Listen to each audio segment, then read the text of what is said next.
ஆனால் நல்லவங்களுக்கு வாய்ப்பு கொடுக்காது தெரியுமா, அதுதானே உண்மை. இன்னமும் பணக்காரன் கோடீஸ்வரனுக்கு அவனுக்கே வாய்ப்பு கொடுத்தோட நல்லவன் இறங்கி செய்யலாம் தெரியுமா, அவனுக்கு தான் தளபதி வாய்ப்பை கொடுக்குறாரு. அதுதான் ஒரு நல்ல விஷயமே. கண்டிப்பான மாற்றம் தான் இது மாற்றம் இல்லை.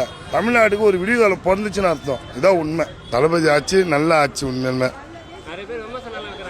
அதெல்லாம் சும்மா பேச்சு. நான் போட்டி போறான்னு சொல்ல தானே செய்வானுங்க.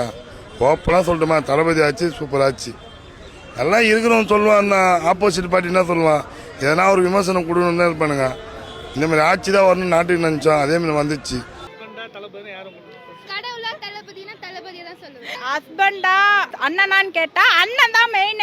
ஹஸ்பண்ட் எனக்கு கல்யாணம் ஆகி 6 வருஷம் ஆகுது. நான் என் அண்ணனா அவரை நினைச்சு கிட்டத்தட்ட எனக்கு 23 வயசு ஆகுது. 23 வருஷமா எங்க அண்ணன் சொல்லியே நான் அப்படியே நினைச்சுக்கிட்டேன். அதாவது 23 வருஷமா இருந்த அண்ணன் முக்கியமா, 6 வருஷத்துக்கு முன்னாடி வந்த முக்கியமானா அண்ணன் தான் முக்கியம். அந்த அளவு பிடிக்கும். அந்த அளவு நான் ஒரு பிக் ஃபேன். அந்த அளவு பிடிக்கும்.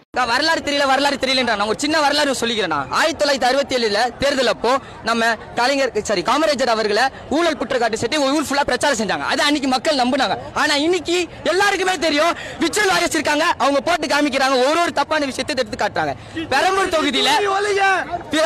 தொகுதியில வர சட்டமன்ற தேர்தலில் விசில் சின்னத்துக்கு வாக்களிங்க, நம்ம தான் வெற்றி பெறுறோம். பெரம்பூர்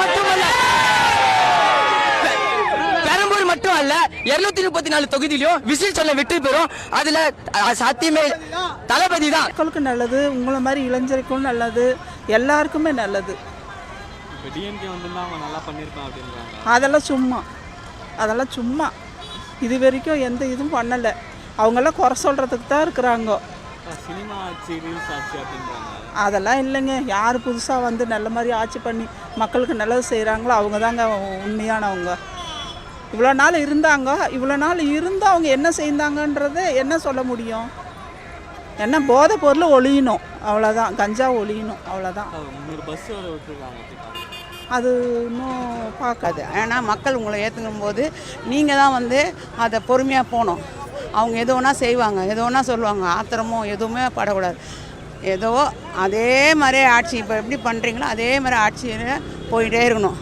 விஜய் ஏதோ விமர்சனமோ எதுவுமே வேணாம். அவங்க பக்கம் சேர்ந்துட்டாங்களா ஜனங்க, அதே போதும்.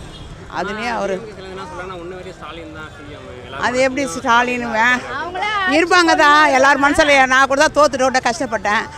அவர் தோத்துட்டார். தலைவர் அப்போமே எம்ஜிஆர் காலத்துலேருந்து எல்லா ஆட்சியும் நான் பார்த்துருக்கேன். எல்லா ஆட்சியும் அவர் ஒரு தலைவரை தோக்க விட மாட்டாங்க.